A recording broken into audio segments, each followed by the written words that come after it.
Hinjawadi IT park परिसरामध्ये मागच्या एका आठवड्यात डंपर आणि आरएमसी ट्रक चालकाने आपल्या ट्रकच्या चाकाखाली चिरडून 3 जणांचा बळी घेतलाय। तर मागच्या 2 ते 3 महिन्यात जवळपास 8 ते 10 जणांनी हेवी व्हेकलच्या चाकाखाली आपला जीव गमावलेला आहे। त्यामुळे हिंजवडी आयटी पार्क की ट्रॅजेडी पार्क असा प्रश्न उपस्थित केला जातोय। तर या परिसरातील नागरिकांनी आता संताप देखील व्यक्त केलेला आहे आणि अभियंत्यांना सुद्धा प्रश्न उपस्थित केला आहे।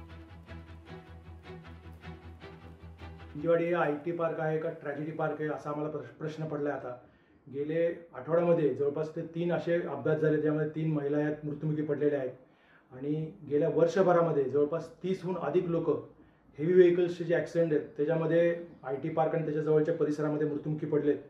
आणि एवढं सगळं होऊन सुद्धा प्रशासन या हेवी व्हेकल्सवरती कुठलेही निर्बंध आणू शकत नाहीये किंवा ते सेफ करू शकत नाही। या हेवी व्हेकल्सला कुठेही सेफ्टी मेजर्स नाही आहेत, त्यांना कॅमेराज नाहीत, सेन्सर्स नाहीत आणि एवढी मॉडर्न टेक्नॉलॉजी अवेलेबल असून हे हेवी व्हेकल्स सगळे नियम धाब्यावर बसून सातत्याने आयटी पार्कमध्ये फिरत आहेत। तर आमची प्रशासनाला विनंती आहे, माननीय प्रताप सरनाईक साहेबांना विनंती आहे की या हेवी व्हेकल्सला तुम्ही एक क्लीनर बसवा। लोकशाही मराठी ऐका, पहा, जागरूक रहा।